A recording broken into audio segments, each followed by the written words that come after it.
November streets in Paris once settled into a cold hush, and a young novice could not sleep.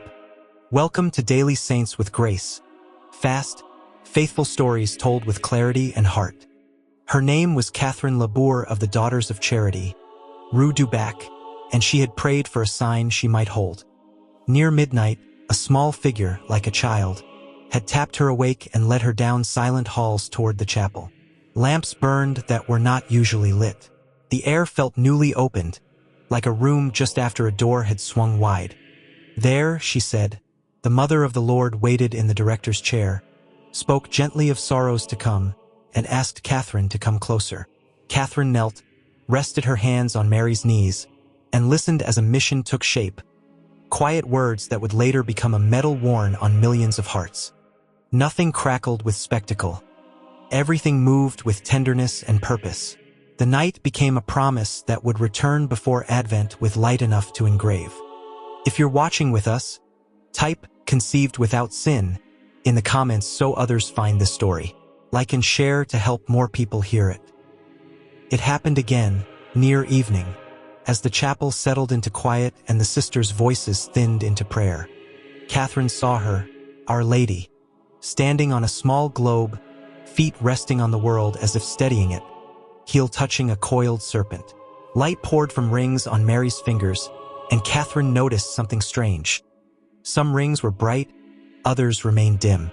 She understood that the bright rays showed graces people had asked for, and the dim rings held graces left unasked. Around the figure, an oval formed as if heaven had drawn a frame. Words ran along the oval's edge like a soft commandment. O Mary, conceived without sin, pray for us who have recourse to thee. Catherine read them with her heart first, then with her eyes. The image turned, as if heaven were flipping a page.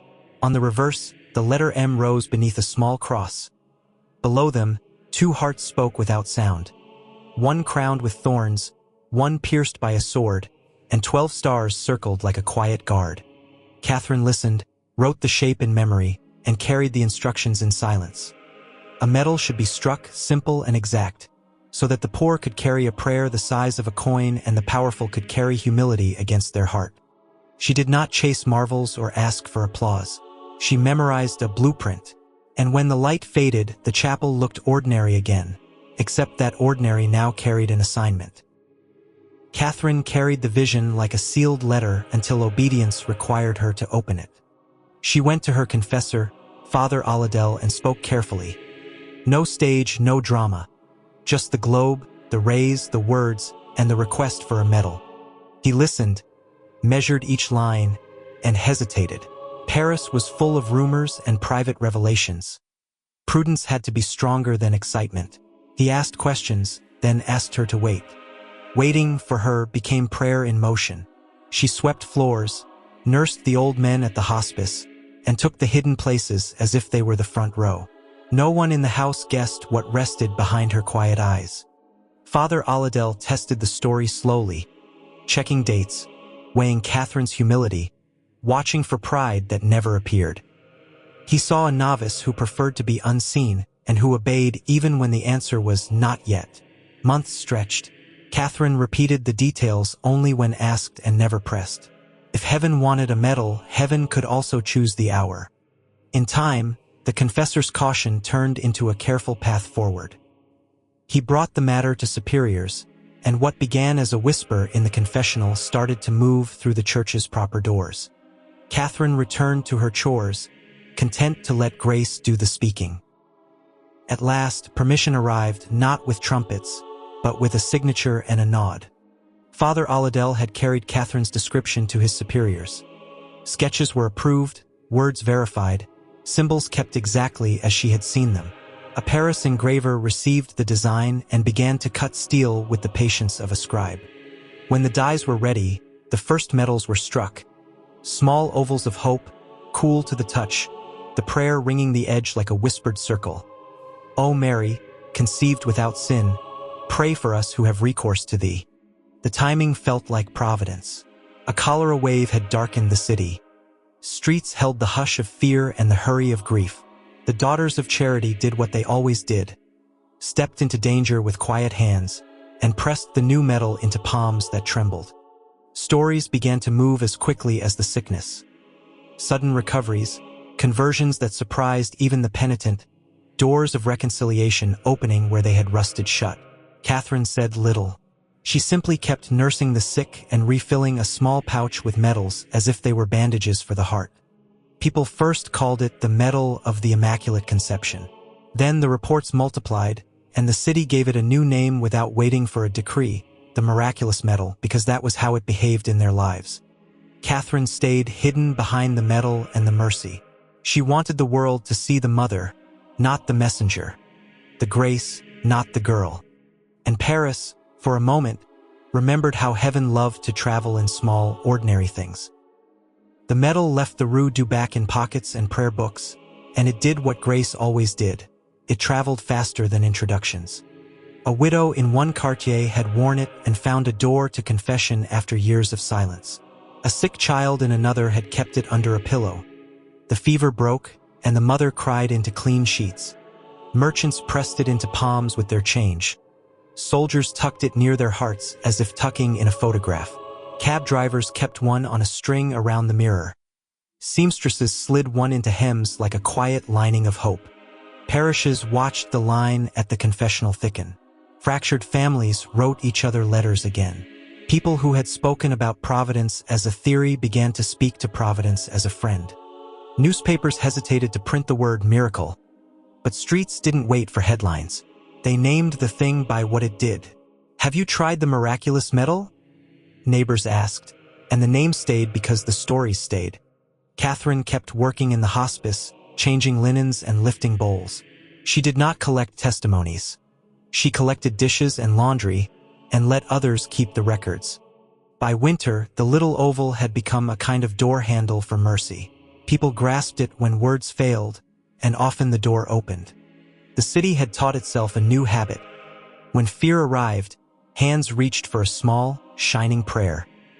While the medal moved like a rumor of mercy, Catherine returned to the quiet classroom Mary had given her, ordinary work done with extraordinary attention. She rose before dawn, kept the chapel company, and then disappeared into the hospice wards where beds creaked and tea cooled too quickly. She stitched, bathed, and listened more than she spoke. Visitors sometimes asked who had seen the vision. She kept her eyes on the floor and let the superior answer, or no one at all. Grace did not need a signature. It needed a servant. In that hidden school, Mary taught her lessons that did not change with fashion. Humility over spotlight, obedience over impulse, and love that measured itself by the weight it could carry without complaint.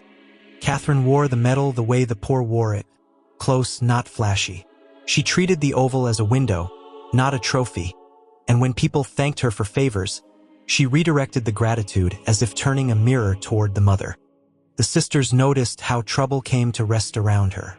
A dying man breathed easier when she tucked the blanket. A quarrel softened when she entered the room and spoke like a bell rung once. Her silence was not emptiness. It was stewardship. She guarded the message so the message could guard everyone else.